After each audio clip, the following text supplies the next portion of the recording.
बच्चों good morning, कैसे हैं? उम्मीद करता हूँ सब अच्छे होंगे। And that is your JEE 2024 30 January and phase 2 यानी कि इवनिंग फेज। ओके, तो अगर देखते हैं बच्चों क्वेश्चन क्या है। क्वेश्चन है पहला, two rings equal radius capital R arrange perpendicular to each other with the common centre C carrying equal current I, find the magnetic field. बिल्कुल डिट्टो क्लासरूम का क्वेश्चन बच्चों, ठीक है। अब क्या बोलूँ, बार बार बोले सर क्या है एक ही चीज़, बार बार क्लासरूम तो है ना भाई, तो बोलूँगा ना, क्योंकि ये मैं पूरे साल भर क्लासरूम में बोला हूँ, तो अब तो बोलूँगा ही सही। क्लियर है क्या? वो जो बोला वही हुआ। क्लासरूम का क्वेश्चन डिट्टो कॉपी पेस्ट। अच्छा, इसका कैसे बताया था? उंगली घुमाओ अंगूठा दिखाओ। तो कैसे घुमाओगे? इधर तो ऊपर और इधर घुमाओगे तो लेफ्ट। तो एक फील्ड आएगा ऊपर की और एक फील्ड आएगा लेफ्ट की। तो रिजल्टेंट कितना जाएगा? √2b। तो क्या होगा बच्चों? √2 टाइम्स हो जाएगा, सीधा आंसर √2 टाइम्स और μ0 I/2r, है ना, 2r। तो ये आएगा आपका फोर्थ आंसर। जल्दीबाजी नहीं करना, जल्दीबाजी में गड़बड़ हो सकती है भाई, ठीक है क्या? जल्दीबाजी नहीं करना। Right answer is the fourth. Find the acceleration of 2 kilogram block show in the figure diagram. तो कैसे लिखेंगे इसको बच्चों? Net pulling force divide by mass of the system. यही है अटवुड मशीन वाला क्वेश्चन, याद है क्या? फिक्स्ड है ये आपका। तो नेट कितना हो जाएगा? F net is equal to what? इसका लगेगा नीचे की ओर। अच्छा बच्चों, ये अटवुड मशीन नहीं रही है ना? हाँ, क्योंकि ये डबल पुली वाला क्वेश्चन आ गया। डबल पुली है भाई, इधर डबल पुली है, ध्यान रहे इस चीज़ का। अटवुड मशीन नहीं है ये 2 पुली है और ये पुली मूवेबल है। तो कैसे करेंगे फिर इसको? देखो, इस पे लगेगा नीचे 4G, ठीक है। टेंशन लगेगा 2T ऊपर, तो इसको लिखेंगे 4G minus 2T is equal to 4 × A। अगर इसका एक्सेलरेशन बच्चों A है तो इसका एक्सेलरेशन कितना हो जाएगा? 2A, क्योंकि टेंशन यहाँ T है और यहाँ टेंशन 2T है, तो tension is inversely proportional to acceleration. तो अगर यहाँ का एक्सेलरेशन है तो वहाँ का एक्सेलरेशन कितना हो जाएगा? 2A। इसके लिए क्या लिखूंगा?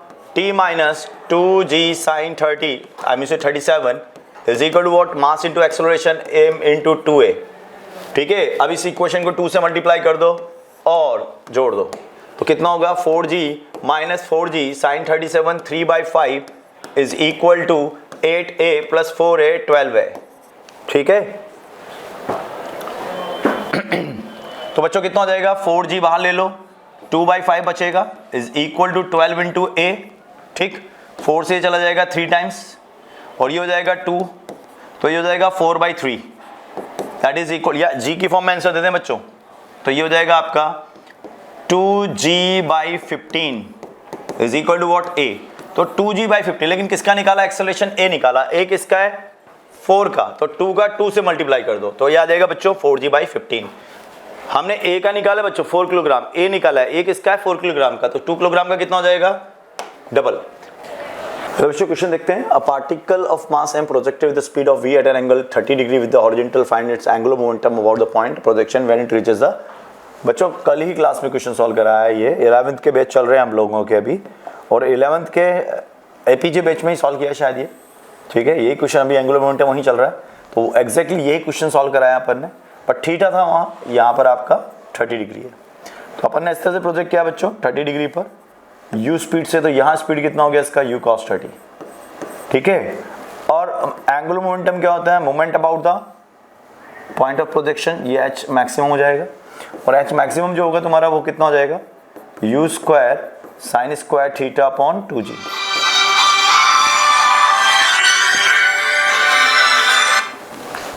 ठीक है। तो अब यहां से अपन कैलकुलेट कर लेते हैं, तो h मैक्सिमम हो गया आपका u square sine square theta, sine 30 degree है, तो ये हो गया 1/4G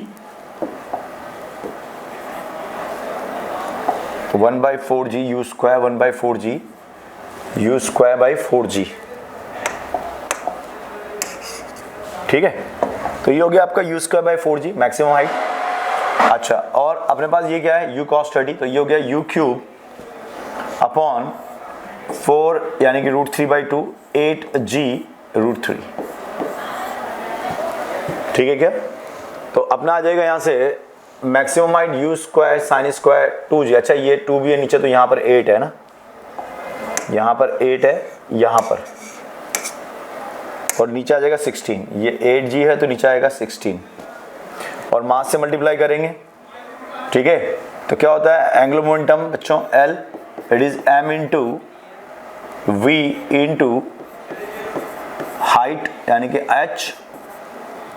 इसको सॉल्व करोगे आ जाएगा। So right answer of question is what? Second. The ratio of the kinetic energy और potential energy in the fifth excited state of the hydrogen atom. बच्चों क्या ऐसा टेबल लिखाया तुम लोगों को? फिफ्थ एक्साइटेड स्टेट यानी कि 6 पे आ गया मैं। किस पे आ गया? 6 पे। अगर मैं 6 पे आ गया तो 6 पे कैसे डिस्कस करते हैं बच्चों? एनर्जी क्या होगी? एनर्जी, टोटल एनर्जी जो होगी वो हो जाएगी आपकी E is equal to -13.6 into Z² by n²। ठीक है, ये तो E टोटल होगी। और पोटेंशियल एनर्जी क्या हो जाएगी? E potential energy, it is twice of the total energy, twice of E total, twice of E total. तो इसका मतलब रेशियो तो हमेशा 1:2 ही आना है भाई। रेशियो क्या आना है हमेशा? 1:2 टोटल काइनेटिक। अच्छा काइनेटिक एनर्जी की बात कर रहा है भाई। ओहो काइनेटिक एनर्जी, अपन ने टोटल एनर्जी लगा दिया। गलती भैया, ऐसे जल्दी जल्दी गलती नहीं करना है क्या? जल्दी जल्दी गलती नहीं करना है। टोटल एनर्जी क्या बच्चों हम जानते हैं रिलेशन एक जो होता है, क्या रिलेशन होता है? E total is equal to E kinetic energy is equal to what? Minus half of the potential energy. ये होता है क्या? काइनेटिक एनर्जी कितना होता है? kZ² by of 2R। और पोटेंशियल एनर्जी क्या होता है? Minus kZ² upon R। तो देख सकते हो दोनों में रिलेशन, ये प्लस में होता है, ये माइनस में होता है। तो kinetic energy to the potential energy minus half. Third question number 5, in the given circuit find the potential difference across 7 ohm resistance. अब बच्चों यहां पर आपको वोल्टेज दिया है V0, ठीक है, और ये दिया आपको 7 वोल्ट। और किसके अक्रॉस निकालना है आपको? 700 के अक्रॉस निकालना है, इसके अक्रॉस। तो बच्चों ये 3300 हो गया यहाँ पर, 200 हो गया यहाँ पर, और 700 हो गया यहाँ पर। तो टोटल रेजिस्टेंस कितना हो गया बच्चों? टोटल रेजिस्टेंस हो गया 3500, 200 प्लस 700 यानी कि हो गया 4400। 4400 टोटल रेजिस्टेंस हो गया बच्चों। अगर 4400 टोटल रेजिस्टेंस हो गया तो 4400, इसका मतलब हमारी जो करंट हो गई वो हो गई 7 डिवाइड बाई 4400। ठीक है, अब मुझे इसके अक्रॉस निकालना है। तो क्या निकालूं? इसका करंट इनटू इसका रेजिस्टेंस। तो V0 जो हो गया मेरा वो हो गया current divided by of current multiply by of 700। ठीक है क्या? 700। तो 0 से 0 जाएगा तो ये आएगा बच्चों 49/44। तो 1 पॉइंट समथिंग आना चाहिए। बहुत अच्छे से आंसर दे रखा है first. I mean third, a ball is released from the height of 1 meter of the smooth hemispherical surface as shown. Finds velocity when it is at a height of 0.5 meter. तो बच्चों 0.5 metre पे जब ये होगा तब तो मैं क्या बोल सकता हूँ बच्चों? 50% जो पोटेंशियल एनर्जी है mgh क्या कन्वर्ट हो चुकी है काइनेटिक एनर्जी में? बिल्कुल सही कह रहे हो सर, हाफ mv²। यानी कि 1/2 ऑफ mgh। m कितना दिया है? चलो वो तो अपन काट लेंगे। gh कितना दिया है? 1 metre is equal to half of m into v²। m से m गया बच्चों, तो v कितना हो गया? √g। तो √g यानी कि थर्ड। अगला क्वेश्चन देखते हैं बच्चों। डायोड, जेनर डायोड, बहुत प्रैक्टिस कराया जेनर डायोड पे आप लोगों का। Find the current through the Jenner diode if the breakdown voltage 5 volt. Breakdown voltage 5 volt है तो बच्चों इस पे भी 5 वोल्ट ही रहेगा हमेशा। अगर इस पे 5 वोल्ट रहेगा तो ये 15 वोल्ट यहाँ जाएगा। 15 वोल्ट जाएगा तो इसकी करंट कितनी होगी? 15 डिवाइड बाई ऑफ 200 यानी कि 7.5 यानी कि 75 मिली एम्पियर लिख सकता हूँ क्या? बिल्कुल। यहाँ कितनी करंट होगी? 5/15, 5/15, 5/3, 100। ये करंट यहाँ पे होगी इस वाली ब्रांच के अंदर। इंटू 1000 करते हैं, मिली एम्पियर हो जाएगा 50/3 मिली एम्पियर। ठीक है, अब 75 में से 50 माइनस कर दो तो कितना हो जाएगा? ये हो जाएगा आपका 15 या इसको काट लो यार, 16.66। 75 में से 16.66 माइनस कर दो, कितना होगा? 4 और बचा कितना? 9, 9 6 3 और इधर कितना आ गया? 4 4 6, इधर बचेगा 8 और ये 6 और एक 58.34। लगभग आंसर हो जाएगा बच्चों first. Question next. Ball reaches from the height of 10 meters, strikes the ground and rebounds height 5 meter. Find the impulse imparted by the ground while the collision. Given mass of the ball is 100 gram. बच्चों velocity कितनी है जब before reaching the ground? That is equal to √2gh h1. और कितनी velocity पे जाएगी? √2gh 2. ठीक है, तो हमसे बोला जा रहा है क्या बताइए कि what is the find the impulse imparted by the. Impulse क्या होता है? चेंज इन मोमेंटम, है ना.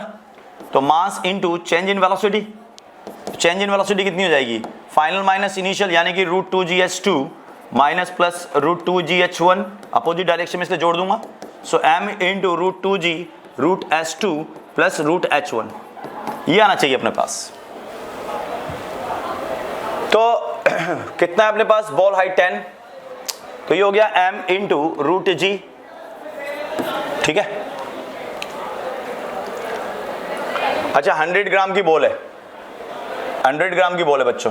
तो ये हो गया आपका. चलो बाद में पुट कर देंगे इसको. अब अपन को तो रिजल्ट लेके आना है, मतलब फाइनल आंसर देखना क्या आंसर होगा. चलो भाई देखते हैं इसका आंसर. m हो गया 10 का पावर -1 इंटू √2g, क्योंकि √2g बाहर लिया है मैंने, यानी कि 20 हो गया. और ये हो गया रूट ऑफ h2.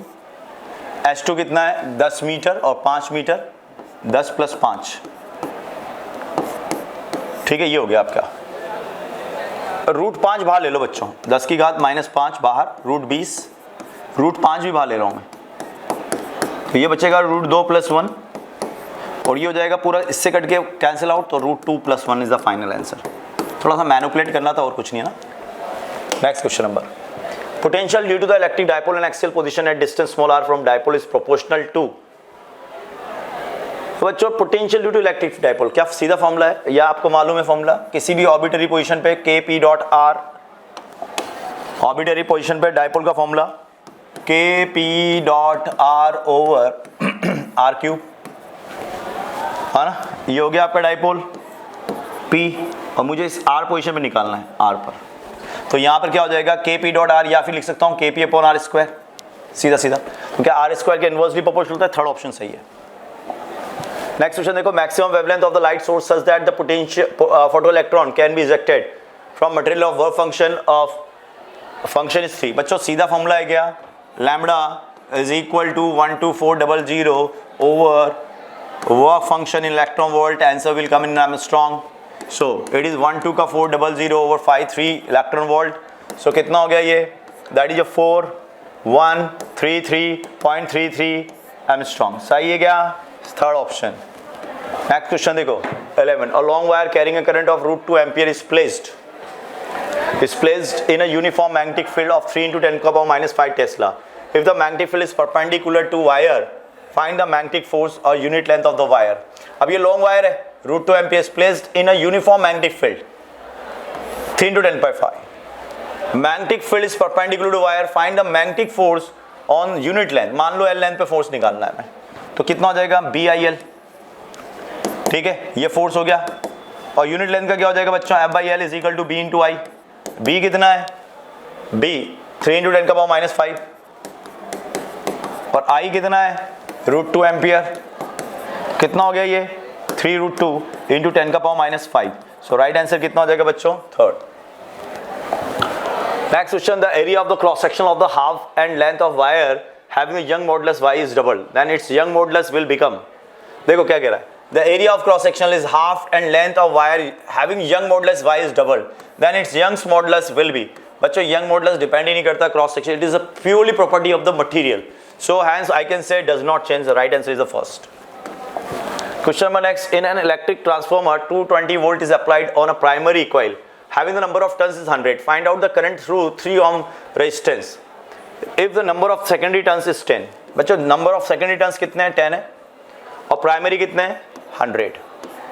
तो अगर ये अपने 220 अप्लाइड किया है, तो V secondary upon V primary is equal to N secondary upon N primary. तो N secondary 10, तो 10/100 is equal to V secondary upon V primary. V primary 220, 0 तो V सेकेंडरी कितना आ गया? 22 वोल्ट आ गया. तो सेकेंडरी वोल्टेज हो गया 22 वोल्ट. अब हमसे पूछ रहा है कि बताइए करंट कितनी हो जाएगी. तो बच्चों 2 3 5 ampere is output resistance R out, तो करंट कितनी हो जाएगी 22 डिवाइड बाई 5 यानी कि 4.4 ampere. So right answer is the second. Question number next, find the temperature of hydrogen gas at which the RMS speed is equal to that of the oxygen at 47 degree Celsius. तो बच्चों velocity of RMS क्या होती है, RMS अगर लिखें it is equal to root of 3RT by of MW, ठीक है। अब इक्वल हो जाए which is RMS speed is equal to that of oxygen 2, तो ये हो गया T of oxygen over MW of oxygen is equal to T of hydrogen divide by of MW of hydrogen. तो T ऑफ ऑक्सीजन कितना हो जाएगा बच्चों, that will be equal to T of oxygen and that will be equal to what, find the temperature of H2, हमको ये निकालना है। तो ऑक्सीजन का टेम्परेचर दे रखा है हमको बच्चों ना, ऑक्सीजन का टेम्परेचर कितना है आपका, इट इज 47, तो 47 प्लस 273, क्योंकि याद रहे किस में लिखना है, always in yes kelvin. MW कितना हो जाएगा 32 is equal to T of hydrogen divide by 2, ये कैंसिल हो जाएगा, कितना होगा 16, तो T हाइड्रोजन इज इक्वल टू 47 प्लस 273, तो कितना बन जाएगा 330 डिवाइड बाई ऑफ 60, यानी कि ये बन जाएगा 20 kelvin,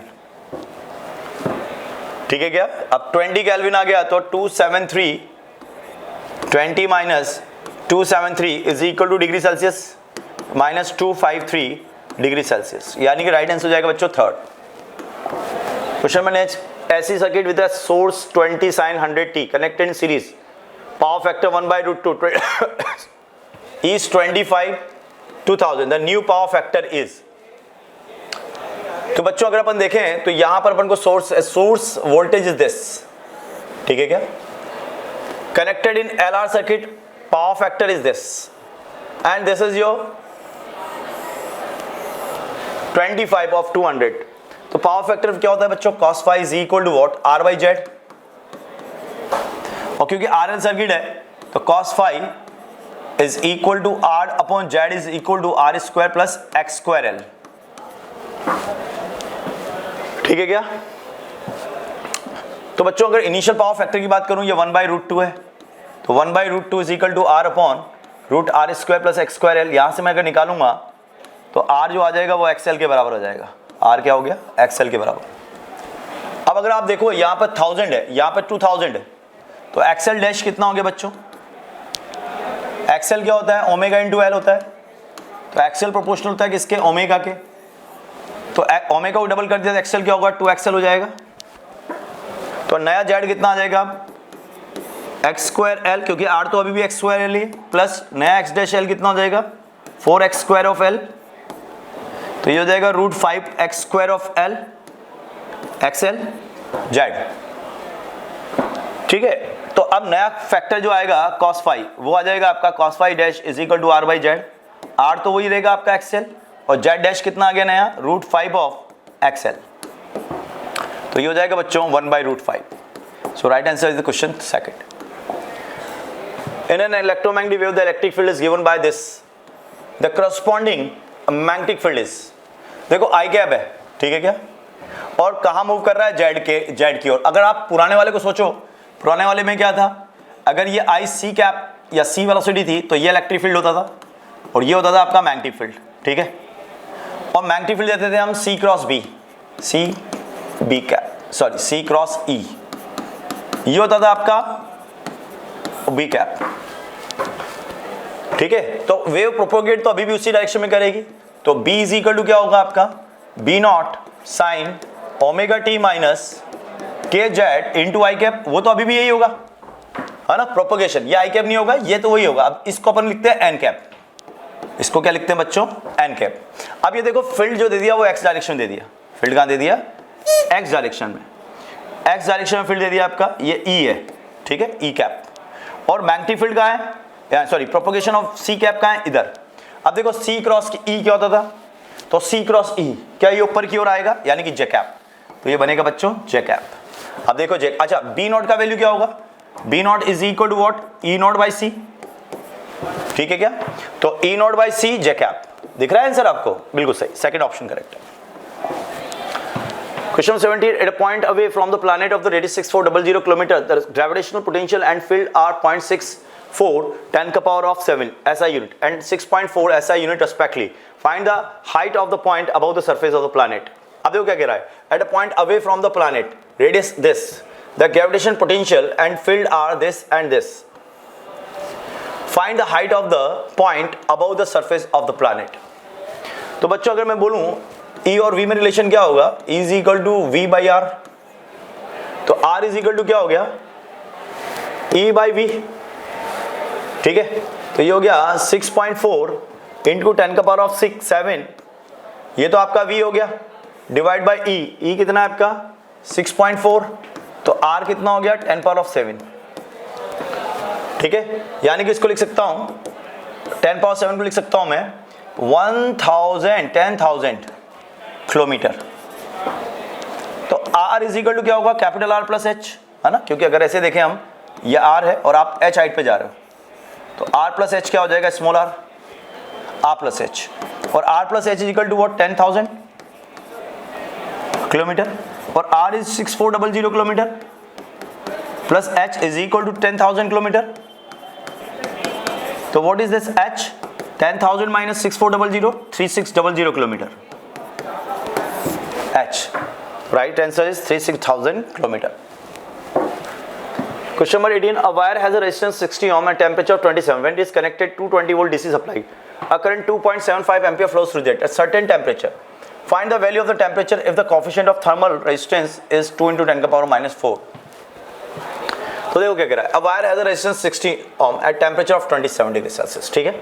When it is connected to 20 volt DC supply, a current is flowing 2.75 through it at a certain temperature, ठीक है। तो मैं बच्चों क्या RT निकाल लूँ, R2 कितना हो जाएगा आपके पास 220 ओवर 2.75, ठीक है क्या, 2 जीरो पर ले जाओ और 125 से काटते हैं इसको, नहीं कटेगा, 25 से काटते हैं, 25 से 1 बचा कितना, बचा कितना बच्चों 25 टू 25, यानी कि 1 आ गया ये, ठीक है। और ये कितना हो जाएगा 4, तो ये हो गया 880 ओवर 11 से ही कट जाएगा 80 बार। तो RT कितना हो गया बच्चों 80 ओम, तो RT इज इक्वल टू लगा दूंगा मैं R0 1 plus alpha into T, या T2 माइनस T1, 27 डिग्री पे ना, तो दो टेम्परेचर को रिलेट करने जा रहा हूं मैं, तो RT2 वाला फॉर्म लगाऊंगा। तो RT2 is equal to RT1 1 plus alpha T2 minus T1। RT2 कितना आपका 80, RT1 कितना आपका 60, 1 प्लस अल्फा कितना दिया आपको 2 इंटू 10 का पावर ऑफ माइनस 4, T2 कितना दिया आपको 27, T2 आपको निकालना है, और T1 कितना दिया है 27, ठीक है। तो इसको अपन ऐसे लिख लेते हैं, 20 is equal to 60 into 2 into 10 का power minus 4 into T2 minus 27, ये हो गया। तो ये चला जाएगा बच्चों 3 बार, इसको इधर लेके आ जाओ, तो ये हो गया आपके पास 10 का पावर माइनस 4, तो ये हो गया 10,000 and divide by of 6 is equal to T2 minus of 27। एक मिनट,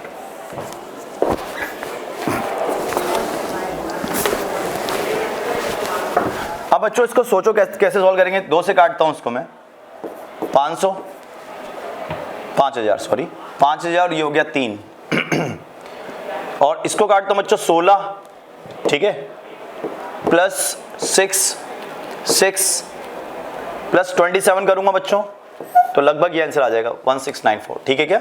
आगे बढ़ते हैं। Match the 2 columns, surface tension बच्चों क्या होता है, फोर्स पर यूनिट लेंथ, तो ये हो जाएगा M1 L0 T power minus 2, तो ये तो हो गया इसका M1 L0 T minus 2। Viscosity क्या लिखते हो बच्चों, force is equal to 6 pi eta into RVT, ये विस्कोसिटी हो गया ईटा, तो ईटा इज इक्वल टू क्या हो गया, ये मीटर पर सेकेंड मीटर स्क्वायर हो गया, फोर्स है, तो ML T minus 2 over R into VT L into L T minus 1 minus T minus 1 L minus 1, तो ML माइनस 1 T माइनस 1, ये इसका आ गया, ml-1 t-1, ठीक है। एंगुलर मोमेंटम होता है बच्चों joule into second, torque is equal to D L by D T. Joule होता है आपका ml2 t-2 into second t, तो ये हो गया ml2 t-1, ठीक है।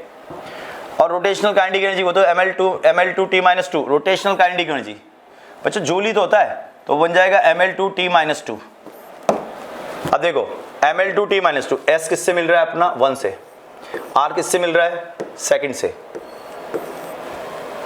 विस्कोसिटी किससे मिल रहा है ml-1 थर्ड से, और ये मिल रहा है अपना फोर्थ से। तो पहला फोर्थ आना चाहिए और लास्ट वाला 1 आना चाहिए, तो ये राइट आंसर हो गया आपका, ठीक है। क्वेश्चन नंबर 20 देखते हैं बच्चों। A block of mass 2 kilogram is placed on a disc which is rotating at constant angular velocity of 4। Find the friction force between the block and disc if the block is not slipping. अच्छा बच्चों, अगर block नहीं slip कर रहा है तो इस पर एक फोर्स कौन सा लग रहा होगा, अपन देखें तो सेंट्रीफ्यूगल फोर्स लग रहा होगा, जो कितना होगा m omega square into R, और r आपका 1 है, तो ये हो गया m ओमेगा स्क्वायर, और m कितना है आपका 2 किलोग्राम, ओमेगा कितना है आपका 4 का स्क्वायर 60, यानी कि 32 न्यूटन। ये फोर्स लग रहा है। आप ढंग से देखो बच्चों, क्या यही फ्रिक्शन फोर्स होगा? ऑब्वियसली यार, तो F कितना हो गया 32 न्यूटन।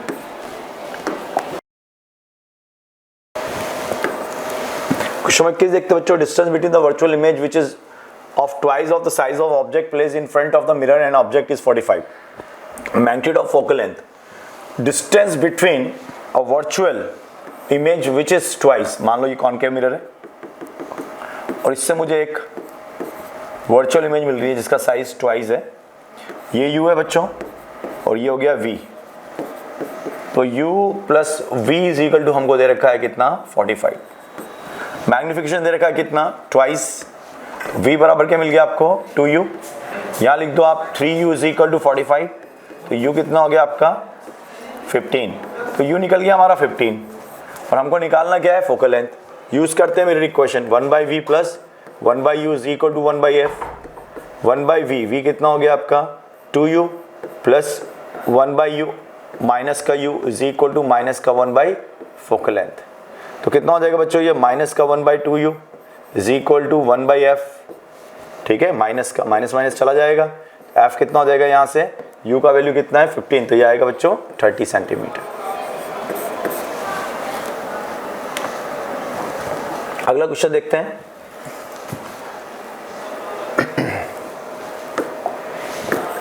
अगला क्वेश्चन देखते हैं बच्चों।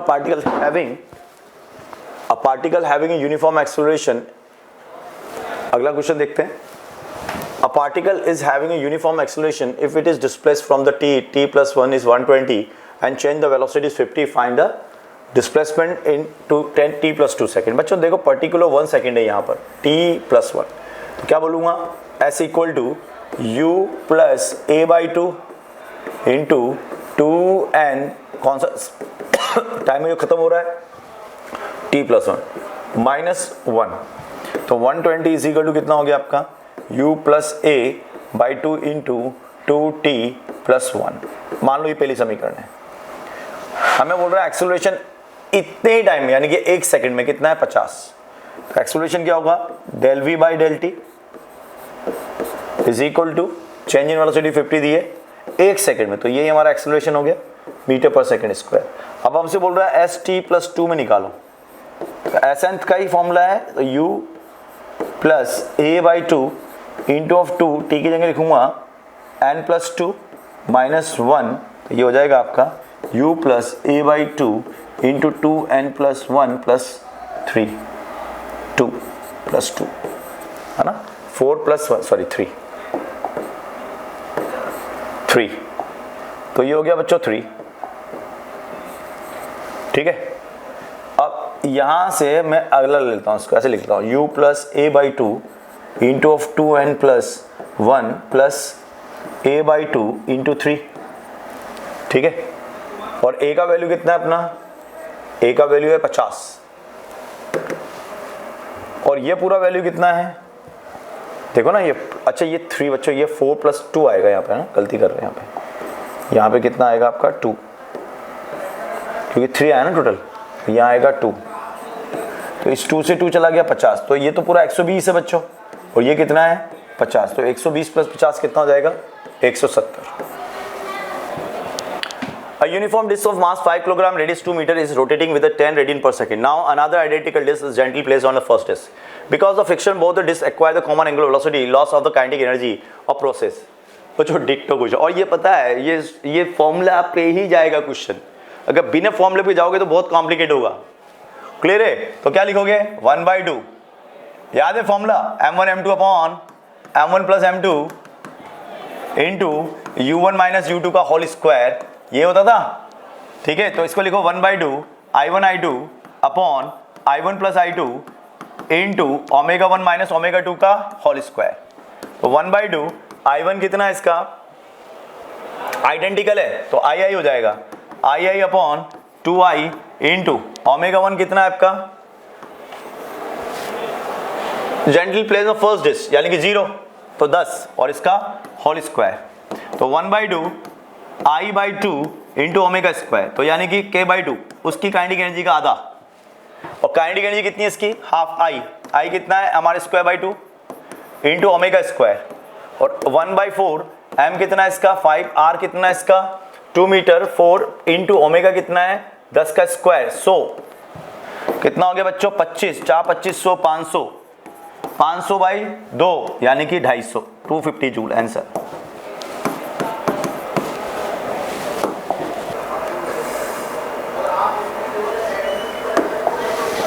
क्वेश्चन नंबर 24 देखते हैं बच्चों. 2 cell 1 of EMF 8 volt, internal resistance 2 ohm and other of EMF 2 volt and internal resistance 4 ohm are connected as shown in the figure. Find the potential difference across the point AC. तो बच्चों potential difference across AC निकालना है. तो current कितना flow कर रहा है इसके अंदर? अगर करंट की बात करें, total EMF 8 plus 2 minus 2 that is your 6 divide by 6. Current हो गया आपका 1 एम्पियर. ठीक है, अब इसमें 1 एम्पियर करंट हो गया. हम A टू C जा रहे हैं, तो VA से C जा रहे हैं. शुड बी इक्वल टू कितना? 0. यहाँ से चलते हैं तो प्लस का 2 माइनस का 8 माइनस का 2 सॉरी प्लस का 2 और प्लस का 4. ठीक है, अपोजिट जा रहे हैं करंट के तो हम पॉजिटिव लिखेंगे. तो कितना हो जाएगा? ये 0. Right answer of the question is 0. Electron in a hydrogen atom is excited to an energy level of having energy 0.85 electron volt. Find the number of the possible transaction it can make while de-excitation. बच्चों कौन सा हो गया ये? अगर आपको सीधा मालूम हो जर्नी तो आप आराम से निकाल लोगे. -13.6 -3.4 -1.51 -0.86 या 85 ये वाला है. तो n बराबर कौन है? 4 से हम ग्राउंड स्टेट में आ रहे हैं. तो 4 इंटू 4 माइनस 1/2 क्या सीधा फॉर्मूला होता है? 6 नंबर ऑफ ट्रांजेक्शन हो जाएंगे. 4 और 2 3 2 6. Okay 6 transaction. 26 energy stored in the circuit is E if the capacitive circuit in 1 and 2 are connected the parallel as shown in the figure. The energy stored becomes, देखो यहाँ पे energy कितनी है बच्चों? Half CV². और यहाँ energy कितनी है? अच्छा आपसे से बोल रहा है कि अगर ये E है यानी कि हाफ CV² को भी E मान रहा है. Half CV² is equal to what? E. Energy stored in circuit E capacitor 1 and 2 are connected in parallel. अब इन दोनों को जोड़ दिया. अच्छा इसकी एनर्जी कितनी होगी? उसको छोड़ो एनर्जी को. अब आप ये देखो इसका वोल्टेज कितना था? V. और इसका वोल्टेज कितना था? 2V. दोनों को कनेक्ट किया तो कॉमन वोल्टेज क्या आएगा? V common. V कॉमन हो जाएगा बच्चों 1/2 sorry C1 C2 upon C1 plus C2 है ना. ये हो जाएगा बच्चों C1 V1 plus C2 V2 upon C1 plus C2. C1 V1 कितना हो गया? C1 V1 CV plus 4CV over 3C कितना हो गया? 5V/3. Common voltage 5V/3. So energy कितनी हो जाएगी? 1/2 C equivalent 2 plus 3 into V². 5V/3 का whole square half C equivalent into V². तो 1/2 इंटू ऑफ 3 इंटू 25V²/9. 3 से 3 कट गया तो हाफ CV². C कितना था यहाँ पर? हाफ. C कितना था? अच्छा ये C और C 3C है बच्चों ना. 3C तो ये हो गया 3C. तो ये हो गया बच्चों 1/2 CV² इंटू 25/3. 1/2 सही कर रहा ना? हाँ. तो ये हो जाएगा बच्चों 25E/6. तो 25 इज x. तो x का वैल्यू कितना हो गया? 25. 27 देखते हैं बच्चों। If a wire BC has a Young modulus y is equal 2 × 10⁻11 a cross sectional area 5 × 10⁻⁻4 find the strain in the wire BC। हमें BC वायर में स्ट्रेन चाहिए बच्चों।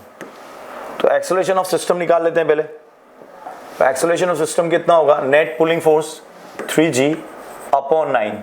तो एक्सेलरेशन हो गया G/3। तो टेंशन आ जाएगा BC के अंदर, इसको पूरे को कौन चलाएगा, टेंशन, और टेंशन हो जाएगा आपका 6 × G/3 यानी कि 2G। ये आपके पास क्या हो गया, टेंशन हो गया BC के अंदर। अब हमें निकालना है स्ट्रेन। तो स्ट्रेन क्या होता है बच्चों, strain is equal to Young modulus upon stress, sorry stress upon Young modulus, stress upon Young modulus y। अब स्ट्रेस क्या है, टेंशन ओवर एरिया। टेंशन कितना है यहाँ पर 2G यानी कि 20, और एरिया कितना देखो यहाँ दिया हुआ है हम लोगों को एरिया 5 × 10⁻⁻4, 5 × 10⁻⁻4, 4 और -4 8 क्योंकि सेंटीमीटर स्क्वायर है। y कितना दिया हुआ है 2 × 10⁻11। देखो -3 +3 बचेगा 10 हो जाएगा यहाँ, तो प्लस का 4 बचेगा, तो ये बचेगा 20 × 10⁻⁻4। राइट आंसर हो जाएगा बच्चों इसका 20। Question number 28, find the current through the Jenner diode. तो बच्चों जेनर डायोड में करंट कितना होगा। अब देखो यहाँ पर कितना वोल्टेज लगाया आपने 10 वोल्ट, तो यहाँ कितना जाएगा 10 वोल्ट। अगर यहाँ 10 वोल्ट जाएगा तो इसमें करंट कितनी हो जाएगी 10 / 100 0.1 एम्पियर। ठीक है, यहाँ 0.1 एम्पियर, और यहाँ 10 वोल्ट यहाँ 20, तो 10 वोल्ट यहाँ गिरेगा, 10 / 50, तो यहाँ कितना हो जाएगा 0 से 0 गया 0.2 एम्पियर। इसका मतलब 1 एम्पियर 0.1 एम्पियर इधर जाएगी यानी कि 1/10 एम्पियर करेक्ट आंसर। 29 देखते हैं बच्चों, at what temperature VRMS hydrogen same as the VRMS oxygen at temperature of 47 degree Celsius. तो VRMS हाइड्रोजन क्या होगा, root of 3R of T hydrogen upon MW of hydrogen is equal to root of 3R of T of oxygen divide by MW of oxygen. तो ये हो गया T hydrogen divide by of MW of hydrogen 2, T oxygen divide by MW of oxygen 32। तो ये हो गया बच्चों 16। हमें निकालना है eight what temperature of VRMS S2। तो TS2 is equal to TO2, O2 कितना है 470 यानी कि हो जाएगा 320 केल्विन प्लस 273 जोड़ेंगे एंड डिवाइड बाय 16 यानी कि 20 केल्विन। तो 20 केल्विन यानी थर्ड ऑप्शन करेक्ट है बच्चों।